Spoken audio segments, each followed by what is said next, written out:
You gotta know, I mean, growing up in Flint, there were a number of obstacles. I mean, crazy, crazy obstacles, because I grew up at the height of the crack epidemic and also the demise of the auto industry. So there were two things happening at once, and they were both horribly bad. I mean, it was like the 80s, probably late 70s, all the way through the 80s into the 90s was literally The Walking Dead. And it was real. I mean, you had people who were cracked out. I had friends, family who one day, they were good people. The next day, they were stealing everything you had. All the way to everyone you knew were losing their jobs, and it was a panic. And I remember there was two ways out. And one was through music and performing. Another way was athletics. But art never, you couldn't get paid doing art. You know what I mean? It was kind of, everybody was like, that's a wonderful picture, but you're a starving artist. That's the whole term, And I remember just saying, okay, I'm going to do this art thing, but I had to do the football thing too. And these were my ways out. Now, I didn't believe that I was actually going to get any kind of light as an artist, but I had one teacher, one man, Mr. Eichelberg. I'll never forget this. And he was like, he said, Terry, you are an amazing artist. He was like, I'm the art teacher. You're better than me. And he said, you can go somewhere with this. And I was like, okay, but nobody's gonna pay. Nobody's gonna pay me to do this. It's good, but I got to use football. Well, he filled out all the applications for me, and I didn't even know. Wow, this is crazy. And he took my pictures and my paintings and everything that I did. He took and got them photographed, did all this stuff, sent him to Interlochen Arts Academy. Now, Interlochen is just world famous. Big deal. Big deal arts camp up in northern Michigan near Traverse City. And you study with people from all over the world. And he literally came to me and told me, he had already filled out everything. And he said, Terry, you have a scholarship from Chrysler, full ride, to go to Interlochen Arts Academy. And I was like, what are you talking about? Like, first of all, I didn't think it was possible. This is the deal. There's a lot of things, it's weird because you got to let people believe in you, but I didn't believe in myself. And when I got a chance to go to Interlochen and study with people from Europe and from Brazil and these was mainly music students, and then they had art students, and it was just this, and coming from Flint, coming from the hood. And then this changed my life. Once I remember we had and it was really big on competition, very, very big on competition. It was like, if you were a violinist, you had to be the first chair and second chair. And I remember all these kids were disappointed because they kept moving down and they would just feel like they were crushed. And the same thing with art. They gave us we had to do 2 drawings, and we had the whole class doing all these drawings. And they said, put your drawings on the wall and don't put your name on them. We have this guy coming from the Cleveland Institute of Art. He's going to judge each painting, and we want to see who's the best. And I was like, oh man, And so I did my deal, and it was a wall full of art, and the art guy pointed at mine, and he said, that one's the best one. Then he went all the way across the room, and he said, that one, and they were both mine. And I was like, now, life is a confidence game. Because then you couldn't tell me nothing. I was like, damn it, I'm good. I got too arrogant, then I got arrogant. You know what I mean? I'm the best one here. And then you have to be humbled some other way. But that let me know. I was like, wow, I can do it. I can do it. Like, I'm really as good as these people. This is all over the world. And then I got a scholarship to Western Michigan University in art. 1986, that was my senior year in high school. And I went to Flint Academy, and it was a Class C school, but we were highly ranked in the state. And I used to be a basketball player. I mean, that was hard to believe now, but basketball was a big sport for me. But I was the starting center on this team. And what was wild is we were picked to go all the way in the state. We had a superstar on our team, and we had a really, really good team. But we played against this school who decided not to play. It was the district championship. It was right at the beginning of the playoffs, and these guys would take the ball down the court and pass the ball to each other at the top of the court and wouldn't play. And we had a coach who was like, well, you know what? I'm going to beat you at your own game. So we stayed in a zone. So we sitting there the whole time, and I'm telling you, it was the most boring game of all time. We just sat there with our hands up, and they passed the ball.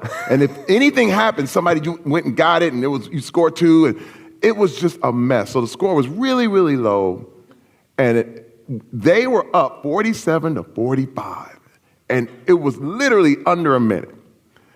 And I'm freaking out because now it's evident we're going to lose, because I'm going, man, this is a dumb defensive strategy anyway. We should have been going after it. But what happened is their guy threw the ball cross court. I intercepted it. And with literally 5 seconds left to go. And I take the ball all the way down the court. You got to understand, I'm thinking, I had visions of, oh my God, this is the thing, I'm the hero. The heart is like pounding. I'm already at the party, you know what I mean? And I go with this layup, and I bring it up there, and it gets around the rim, and it rolls off.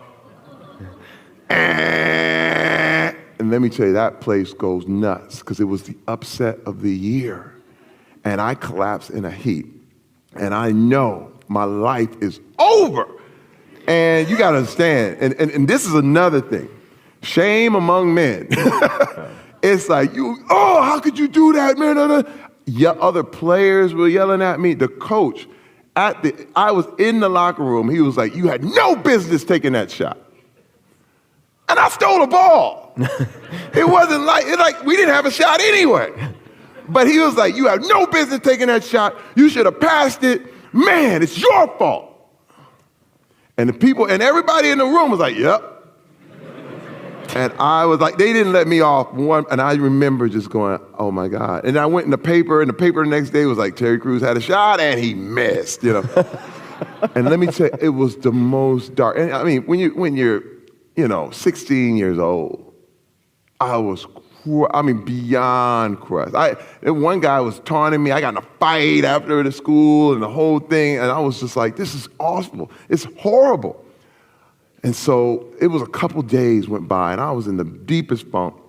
I'm sitting on my bed, and I shared my room with my brother, but for some reason, he wasn't there, because I always remember him being there. It was kind of crazy. I don't ever remember being alone except that time.